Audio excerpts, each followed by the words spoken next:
Assalamu alaikum dear friends and students. This is Kudratullah with you people with the new topic of this chapter reproduction, and today topic is a menstrual cycle, right? In this lecture we will discuss about the detail of a menstrual cycle. In previous lectures we have discussed about the male and female reproductive system with a detail, but let's focus on the menstrual cycle. Menstrual cycle occur mainly in human female, right? Human female and other primates. Okay, human female और other primates के female में जो reproductive cycles होते हैं, reproductive cycles, this reproductive events are cycles are called as female reproductive cycle are also called as the menstrual cycle, right? The reproductive events in the female reproductive system are called as menstrual cycle or the reproductive cycles of a female. Okay, ये human female और other primates में पाई जाती हैं. अभी अगर हम menstrual cycle को we will discuss about the detail of a menstrual cycle, लेकिन इसको स्टार्ट करने से पहले थोड़ा सा हमें आइडिया होना चाहिए इसके हवाले से. जो फर्स्ट मेंस्ट्रुअल साइकिल होती है, राइट, फर्स्ट मेंस्ट्रुअल साइकिल ये स्टार्ट होती है, ये वेरी करते हैं जेंडर टू जेंडर, मतलब पर्सन टू पर्सन ये वेरी कर सकते हैं, लेकिन फिर भी जो इसका नॉर्मल ड्यूरेशन है that is 13 years, right. 13 years पे फर्स्ट मेंस्ट्रुअल साइकिल स्टार्ट होती है. And the very important objective for a parent test that this first menstrual cycle are called as menarche, right, menarche. The very important objective, the first menstrual cycle in a female, यानी जब भी उसकी puberty होती है, बलूगत होती है, तो female reproductive system में, in case of the ovulation we have discuss about this कि ये जो प्राइमोडियल फॉलिकल सेल्स जो होते हैं, ये उस बच्ची जो माँ के पेट में होती हैं उसके 3 to 7 मंथ से स्टार्ट होती है, लेकिन मियासिस 1 के डिप्लोटीन स्टेज में ये क्या होते हैं, रिज्यूम होते हैं. तो जैसे ही प्यूबर्टी अपीयर होती है वो डिप्लोटीन स्टेज जो है वो विकअप हो जाता है, ठीक है, और फर्स्ट मियोटिक डिवीजन कंप्लीट होती है. उसकी वजह से फिर हमारे पास जो सेकेंडरी ओसाइट है, ओवम जो है वो बनती है. So the first appearance of the menstrual cycle in a female, in a girl, that is called as menarche, right? And it actually occur at the age of 13 years. And the last, we can say the ceasing means the completely removal of the menstrual cycle, that is called as menopause, right? Menopause actually the ceasing, or we can say the stopping of a menstrual cycle, and it's not, ये भी person to person very कर सकते हैं, लेकिन 45 to 50 years इसके दरमियान जो है ना ये फिर menstrual cycle stop होती है. सही है. अभी अगर हम इसके ड्यूरेशन की बात कर लें तो ड्यूरेशन जो है इसका, menstrual cycle का जो ड्यूरेशन है ये भी वेरी करता है, लेकिन नॉर्मल कंडीशन में ये 28 से लेके 35 डेज तक ये लेता है. इसमें ये भी नॉर्मल है 20 से लेके 40 तक, आप ये भी लिख सकते हैं, लेकिन the most probably this is 28 days, right. अभी ये भी पर्सन टू पर्सन वेरी कर सकते हैं. अभी इसमें हम थोड़ा सा डिटेल के साथ हम इसको एक्सप्लेन करेंगे. तो जो बच्ची जो बाले हो गई, मींस जिसमें मीनार की जो फर्स्ट टाइम अपीयर हो गया, तो उस इंडिविजुअल में ये टाइम ज्यादा लेगा, it will be time consuming, ठीक है. और इसके साथ साथ मतलब ये है कि अगर हम देख लें तो जो बच्ची मतलब बाले होती हैं तो उसमें रिप्रोडक्टिव साइकिल नॉर्मल होती है, सॉरी नॉट टाइम कंज्यूमिंग, ये रिप्रोडक्टिव साइकिल नॉर्मल होती है, लेकिन और 20 से लेके 25 तक या 30 तक, 20 to 30 या 25 to 30, लेकिन हम 30 तक लिखते हैं. 20 से लेके 30 तक इसमें जो मेंस्ट्रुअल साइकिल होती है वो पीक पे होती है, और फिर 30 के बाद इसकी डिक्रीजिंग स्टार्ट होती है. So whenever the decreasing occurs, so automatically it will consuming a lot of time. इसका जो नॉर्मल ड्यूरेशन है वो चेंज अप हो जाता है, या फिर वो बहुत ज्यादा लेता है और या फिर वो कम लेता है.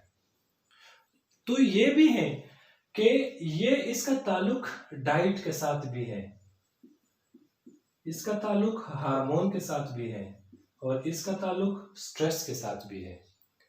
Am I right? So this is the normal duration of a menstrual cycle. So we will discuss about this menstrual cycle with the help of this diagram. Menstrual cycle को specifically 2 parts में divide किया गया है और इसको हम further explain करेंगे. First one is called as follicular phase and the second is called as luteal phase. Right? Follicular phase and luteal phase. अभी याद रहे, लेट्स सपोज हमारे पास नॉर्मल मेंस्ट्रुअल साइकिल है 28 डेज का, तो इसमें 14th डेज हो गए फॉलिकुलर के और 14th डेज हो गए लुटियल के। राइट, अभी क्या है, ये मेंस्ट्रुअल साइकिल है 32 डेज का, तो क्या होगा, इसमें 18 डेज हो गए फॉलिकुलर के और लुटियल के हो गए 14th days. So here is a very very important objective for you people कि लुटियल फेज जो हैगा it must be 14th day, ये 14 दिन ही होगा। फोलिकुलर फेज जो है ये कम ज्यादा हो सकता है, अगर ये क्या है, ये 28 की जगह लेट सपोज 20 हो गया, तो follicular days will be 6 and it will be 14, so it must be 14। और फोलिकुलर जो है, लुटियल जो है ना, वो 14th ही होगा, फोलिकुलर कम ज्यादा हो सकती है। अभी इन तीनों को हम इस तरह डिफाइन कर सकते हैं, डिवाइड कर सकते हैं कि इन तीनों को हम डिवाइड करते हैं 4 ग्रुप्स में। The very important, the first one is called is menstrual phase, menstrual phase, right, first को हमने नाम दिया menstrual phase. The second is called is follicular phase, ठीक है, या प्री ओव्यूलेटरी फेज, ठीक है, सही है। और जो हमारे पास, या इसको हम दूसरा नाम भी देते हैं प्रोलिफरेटिव फेज, और इसके साथ साथ जो थर्ड फेज है that is ovulatory phase, ovulatory phase, and the fourth phase is called as post ovulatory phase और लुटियल फेज, ठीक है। अभी हम इसको उधर एक्सप्लेन करेंगे, राइट, इन चारों को हम यहां पर एक्सप्लेन करेंगे। Okay, so let's discuss about all of these. Firstly, we are going to talk about the very important, which is called as menstrual phase, right? Menstrual phase. This is actually the period, जिसको क्या कहा जाता है, period कहा जाता है, और इसका जो ड्यूरेशन है that is from 0 to 5 days. First 5 days जो है इसको हम मेंस्ट्रुअल फेज कहते हैं। ये क्यों, इसमें क्या होता है, इसमें ब्लीडिंग होती है, और ये ब्लीडिंग जो है ना, ये 500 से लेके 700 ml तक होती है। इस ब्लीडिंग का जो कंपोजिशन है, इसमें क्या है, एंड्रोमेट्रियम होती है, एंड्रोमेट्रियम के वाइट क्रिस्टल्स होते हैं, ठीक है, और इसके साथ साथ फ्लूइड होती है, और ये फ्लूइड फिर एलिमिनेट होती है by vaginal aperture, right. So this first phase is called as menstrual phase, और इसमें ब्लीडिंग होती है औरत के बॉडी से, फीमेल से, ठीक है, एंड दिस इज एक्चुअली, ये ब्लीडिंग क्यों होती है, the very important objective, whenever the egg is, जो ओवम को सीक्रेट करते हैं, दैट इज इनफर्टाइल, उसको स्पर्म नहीं मिला, वो फर्टिलाइज नहीं हो गई, तो क्या होगा, जब फर्टिलाइजेशन नहीं होगी तो एक हार्मोन है जिसको हम नाम देते हैं प्रोजेस्टेरोन, प्रोजेस्टेरोन की सिक्रीशन नहीं होगी, वो डिक्रीज होगा, प्रोजेस्टेरोन की लेवल डिक्रीज होगी, and whenever the level of progesterone will decrease, it will result to the menstrual phase. सही है, क्लियर हो गया। तो इसमें फीमेल के बॉडी से क्या होता है, रिलीज होती है कंटिन्यूअसली। अब हम इसको इधर डायग्राम में रिप्रेजेंट करेंगे, लेकिन सिर्फ हमें ये आइडिया होना चाहिए। जो सेकेंड फेज है हमारा, that is called as follicular phase, और also called as pre ovulatory phase और प्रोलिफरेटिव फेज, ये 3 नाम इसको आप जो भी आपको आसान हो वो दे दें।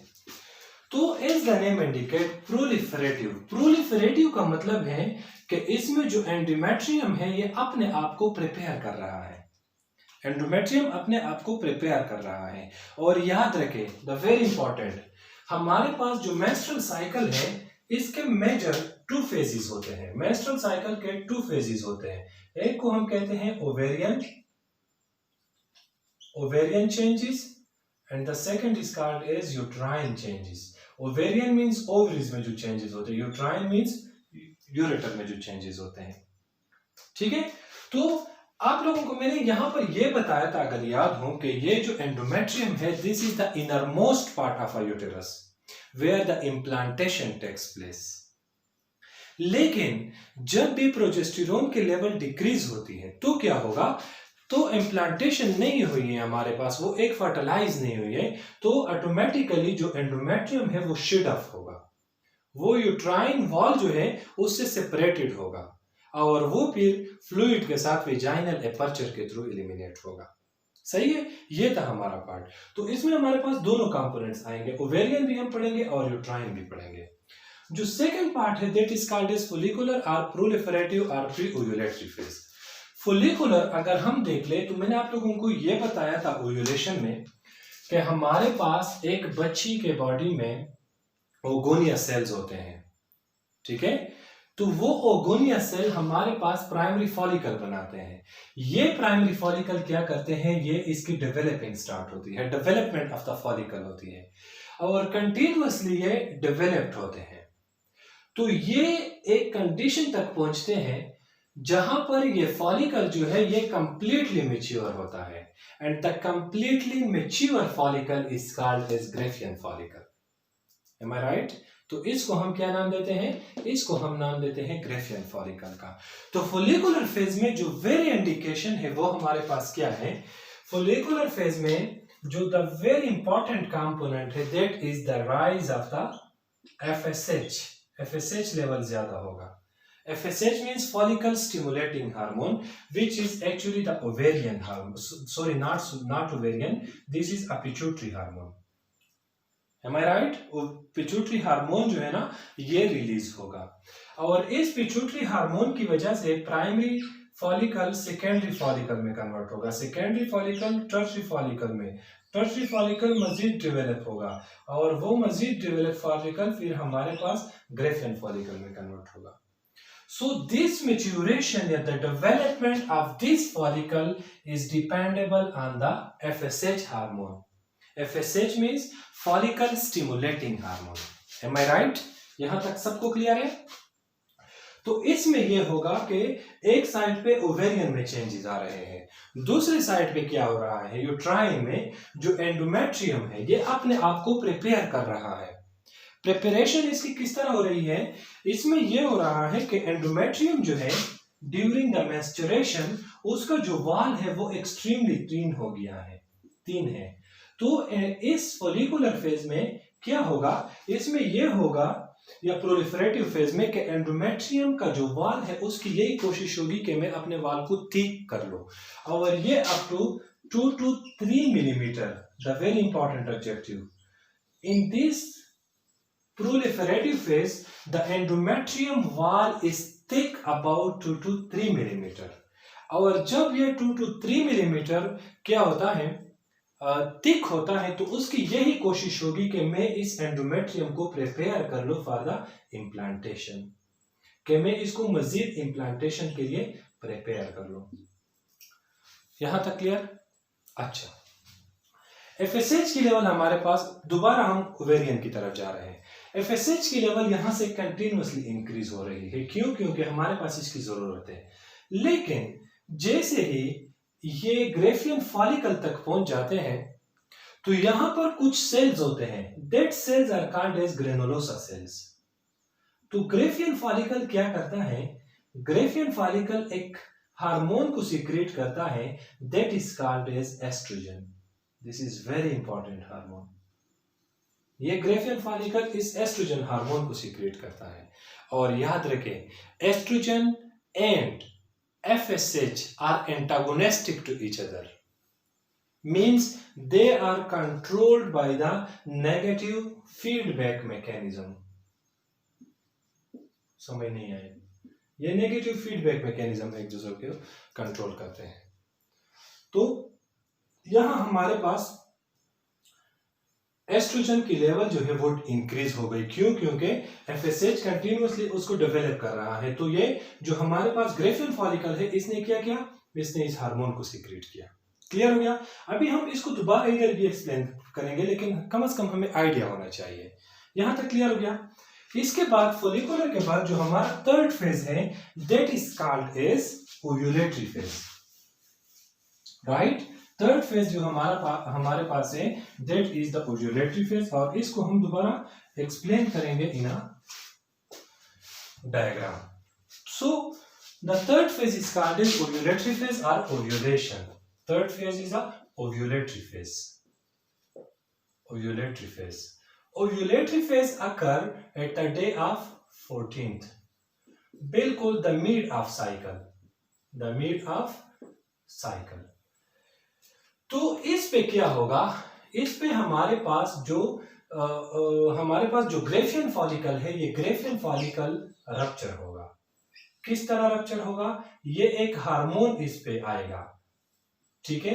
पिट्यूटरी हार्मोन है, ये अपना फंक्शन शो करेगा, and that pituitary hormone is called as luteinising hormone. तो ल्यूटिनाइजिंग हार्मोन आएगा, और वो ल्यूटिनाइजिंग हार्मोन क्या करेगा? उस ल्यूटिनाइजिंग हार्मोन की वजह से ये जो ग्रेफियन फॉलिकल है, ये रप्चर हो जाएगा। जब ये रप्चर हो जाएगा तो यहां पर जो हमारे पास जो सेकेंडरी ओसाइट है, वो सेकेंडरी ओसाइट इससे रिलीज हो जाएगी, ठीक है। वो सेकेंडरी ओसाइट रिलीज हो गई, और ये ग्रेफियन फॉलिकल जो है, ये एक स्ट्रक्चर, सिर्फ और सिर्फ एक स्ट्रक्चर रह गया, and that empty structure is called as corpus luteum. फिर उसको हम कॉर्पस ल्यूटियम कहते हैं। समझ आ रही है? उसको हम क्या नाम लेते हैं? Corpus luteum. तो जो हमारे पास फोर्थ फेज है, that is called as luteal phase, right. उसको हम क्या कहते हैं? लुटियल फेज कहते हैं, as the name indicate, corpus luteum की वजह से। तो इस luteal phase it start from day 14 to the day 28, ठीक है। इसमें जो कार्पस लुटियम है, राइट, ये क्या करता है? कार्पस लुटियम एक हार्मोन को सीक्रेट करता है, that is called as progesterone. Progesterone hormone को सीक्रेट करता है। तो ये प्रोजेस्टेरॉन हार्मोन क्या करता है? ये लेट सपोज एक फर्टिलाइज हो गई, एक स्पर्म मिल गया। आप लोगों को ओव्यूलेशन में भी मैंने ये बताया था कि हमारे पास जो ओव्यूलेशन मैकेनिज्म है, ये एब्रप्टली होती है। किस तरह एब्रप्टली होती है? आप लोगों को मैंने ये बताया था कि जब भी सेकेंडरी ओसाइट मैच्योर है, लेकिन फिर भी ये जो मियासिस सेकेंड स्टेप है, मियासिस 2 है, उसमें रिज्यूम होती है। जैसे ही उसको स्पर्म मिलता है, मतलब विजाइना के थ्रू, विजाइना में जब स्पर्म इंटर करते हैं तो वहां पर डायरेक्टली उसको इंडिकेशन मिलती है। तो जैसे ही इंडिकेशन मिलती है, वो अपना जो मियासिस 2 है वो एब्रप्टली कंप्लीट करता है और एग निकल आती है। क्लियर? अगर वो नहीं हो गया तो फिर ये हो सकता है कि ये एक डिजेनरेट हो जाए। तो यहां पर लेट सपोज हमारे पास वो एग निकली है, वो फर्टिलाइज है, तो ये कार्पस लुटियम कंटिन्यूअसली प्रोजेस्टेरॉन को सीक्रेट करता है। इस प्रोजेस्टेरॉन का मतलब क्या है? इसका फंक्शन ये है कि ये प्रेगनेंसी जो है, ठीक है, इसको मेंटेन करता है, प्रेगनेंसी का मेंटेनेंस करता है उस वक्त तक जब तक प्लेसेंटा ना बने। और placenta formation almost up to 2 months, 2 months के बाद होती है, मींस 8 to 10 वीक, ठीक है। 8 to 10 वीक में प्लेसेंटा की फॉर्मेशन हमारे पास होती है। तो प्रोजेस्टेरॉन कंटिन्यूअसली ल्यूटियल फेज जो है ना, ये प्रोड्यूस करता है। इस प्रोजेस्टेरॉन के साथ साथ एक और हार्मोन भी है जिसको हम नाम देते हैं एस्ट्रोजन, ये भी रिलीज होता है। A very important objective here, if pregnancy is positive, तब ये प्रोजेस्टेरॉन हार्मोन इंडिकेशन देता है दूसरे हार्मोन को, that is called as HCG। This HCG hormone is called as human कोरियनिक,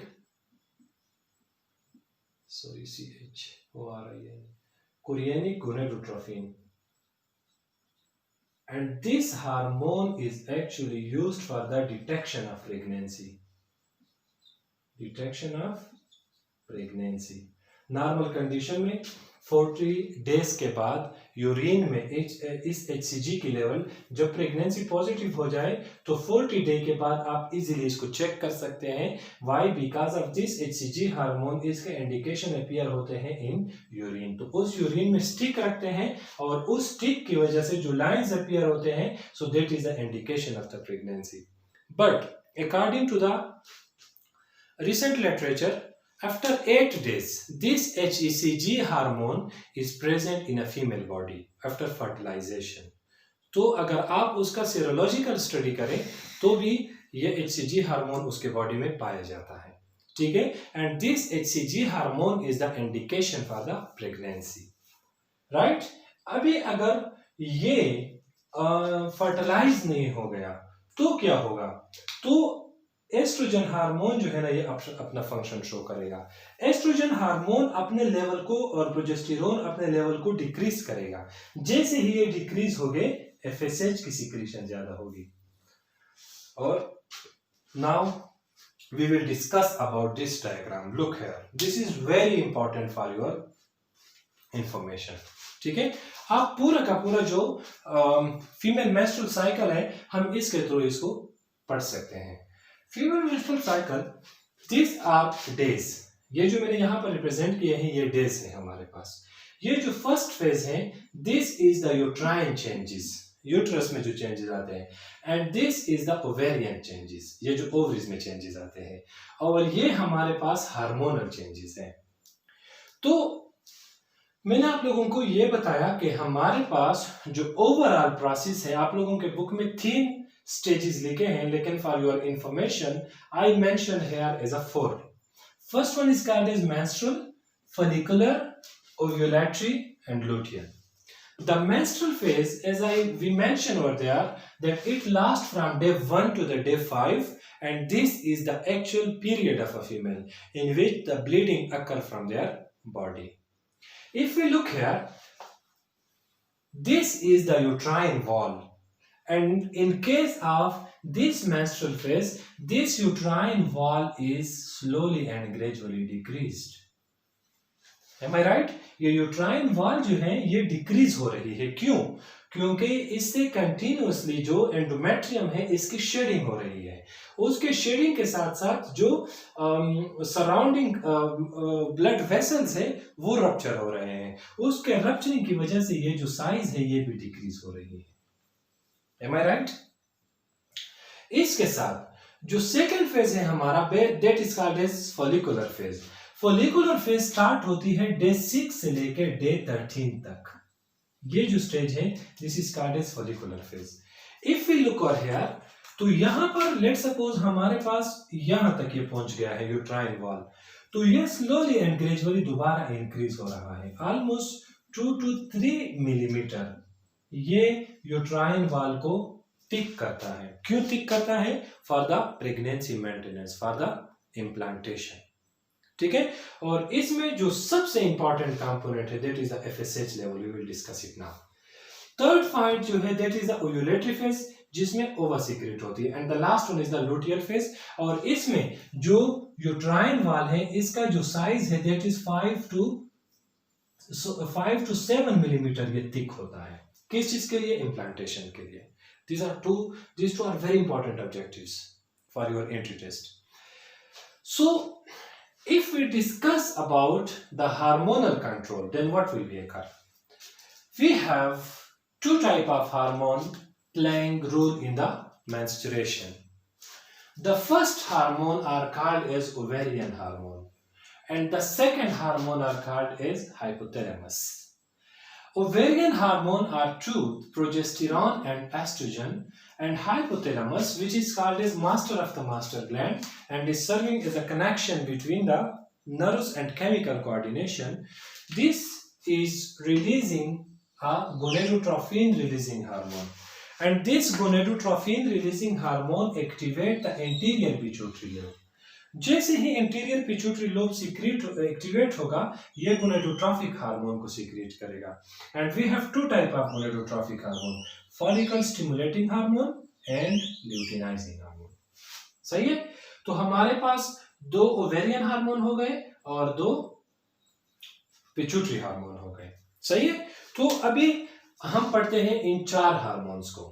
तो याद रखें, अगर हम इधर देख ले, if we look over here, ये जो पोजीशन है जो मैंने ब्लैक मार्कर के साथ रिप्रेजेंट किया है, this is actually the beginning of another cycle. किस तरह, यहां पर हमारे पास जो यूट्राइन वाल है ये पीक पे है, लेकिन उसके बाद दोबारा ये डिक्रीज हो रहा है। So this is the initiation of the another cycle. और आप लोगों को यहां पर मैंने बताया था कि हमारे पास जो एस्ट्रोजन लेवल है वो डिक्रीज हो रही है। The very important point, oestrogen level क्या है? एस्ट्रोजन लेवल ये डिक्रीज हो रही है। और मैंने आप लोगों को ये बताया था कि जैसे ही हमारे पास एस्ट्रोजन लेवल डिक्रीज होगा तो ऑटोमेटिकली FSH जो है ये इंक्रीज होगा। Why? Because this is under the control of the negative feedback mechanism. तो जो एस्ट्रोजन लेवल जब डिक्रीज होता है तो ये फौरन हाइपोथैलेमस को मैसेज देता है कि आप इस गोनाडोट्रोपिन रिलीजिंग हार्मोन को रिलीज करिए। ये सीक्रेट होगा गोनाडोट्रोपिक हार्मोन, फिर उसमें स्पेसिफिकली FSH की सीक्रेशन ज्यादा होगी। तो याद रखें, ये जो फेज है मेंस्ट्रुअल फेज, इसमें क्या हो रहा है? एस्ट्रोजन की लेवल डिक्रीज हो रही है। वो दोबारा वही फेज है, उसको मैंने इधर ले आया। FSH की लेवल एस्ट्रोजन की लेवल डिक्रीज हो रही है। अप टू 5 डेज ये एस्ट्रोजन की लेवल डिक्रीज हो गई, बहुत डिक्रीज हो गई, प्रोजेस्टेरोन और एस्ट्रोजन की लेवल। सही है। फिर उसके बाद डे 6 पे इस एस्ट्रोजन ने इस हाइपोथैलेमस को मैसेज दिया कि आप FSH को सीक्रेट कर ले। FSH आ गया। यहां पर अगर हम देख ले, ये FSH कम है, डिक्रीज है, लेकिन जैसे ही ये प्रोलिफरेटिव फेज तक आता है तो ये फौरन अपने सिक्रेशन को इंक्रीज करता है। क्यों? मैंने आप लोगों को यह बताया था कि हमारे पास primary, secondary, tertiary and then graafian follicle. Graafian follicle तक maturation this occur by means of the FSH, follicle stimulating hormone. सही है। उसके बाद क्या होगा? ये फॉलिकल स्टिमुलेटिंग हार्मोन ने ग्रेफियन फॉलिकल बनाया, and graafian follicle is the mature follicle which contain the secondary oocyte. अभी ये ग्रेफियन फॉलिकल फिर क्या होगा? ये अपने आप को, मतलब ये कि इसकी डिवीजन होगी। सही है। सॉरी, ये अपने आप को क्या करेगा? सेकेंडरी ओसाइट को रिलीज करेगा। तो ग्रेफियन फॉलिकल में जो ग्रेनुलोसा सेल्स होते हैं, इन सेल्स की बदौलत ये क्या करता है? ये एस्ट्रोजन के लेवल को इंक्रीज करता है। एस्ट्रोजन की लेवल सीक्रेट होती है। तो याद रखे, अभी मैंने दोबारा इस साइकिल को रिपीट करना है। एस्ट्रोजन सीक्रेट हो गए तो ऑटोमेटिकली FSH क्या होगा? डिक्रीज होगा ना। यहां FSH है तो एस्ट्रोजन की लेवल कम है। FSH ने एस्ट्रोजन को सीक्रेट किया ग्रेफियन फॉलिकल की फॉर्म में, तो ऑटोमेटिकली FSH की सीक्रेशन क्या होगी? डाउन होगी, डिक्रीज होगी। और ये क्या होगा? इंक्रीज होगा एस्ट्रोजन। सही है। तो जैसे ही ये इंक्रीज होगा, FSH को डाउन करने के लिए यहां पर एक अनदर हार्मोन आता है, and this one hormone is highly excited. ये हार्मोन बहुत एक्साइटेड है, and this excited hormone is called as luteinising hormone. Luteinising hormone are called as LH। तो ये LH क्या करता है? ये ऑटोमेटिकली इस FSH पे इफेक्टेबल है, वो भी डिक्रीज करता है। तो LH क्या करता है? ये जो ग्रेफियन फॉलिकल है इसमें चेंजेस क्रिएट करता है, और उस चेंजेस की वजह से ये ग्रेफियन फॉलिकल रप्चर हो जाता है, और उसके रप्चरिंग की वजह से ये जो ओवेरियन सेल्स है, ये जो सेल है, ओवरी जो है, सॉरी ओवम जो है, ये रिलीज होती है at the 14th day. Clear हो गया? ओवरी सीक्रेट हो गई, ओवस रिलीज हो गई। मैंने आप लोगों को यहां पर यह बताया है कि ये देखें, ल्यूटिनाइजिंग हार्मोन जो कि मैंने ब्लैक मार्कर के साथ रिप्रेजेंट किया है, यहां पर अचानक एब्रप्टली बहुत ज्यादा होती है जस्ट बिफोर द ओव्यूलेशन। सही है। और इसी तरह अगर हम इस एस्ट्रोजन को देख ले तो ये एस्ट्रोजन जो है ये FSH सीक्रेट करता है। अगर हम देख ले तो ये एस्ट्रोजन यहाँ पे सिर्फ अपीयर है। क्यों? क्योंकि जो ग्रेफियन फॉलिकल है इसने इस एस्ट्रोजन को रिलीज किया, और जो प्रोजेस्टेरोन हार्मोन है ये कंटिन्यूअसली बहुत कम आ रहा है। यहां तक क्लियर हो गया? Any confusion? ओके।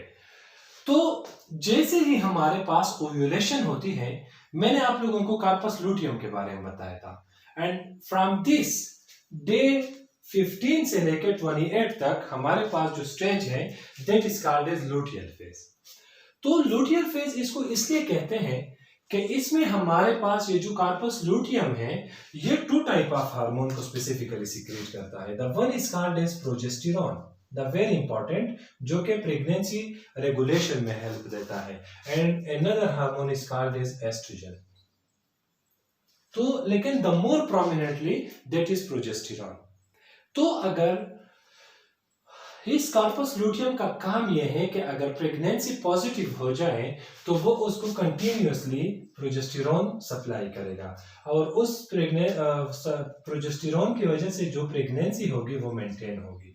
उस वक्त तक ये रिलीज करेगा जब तक प्लेसेंटा ना बने,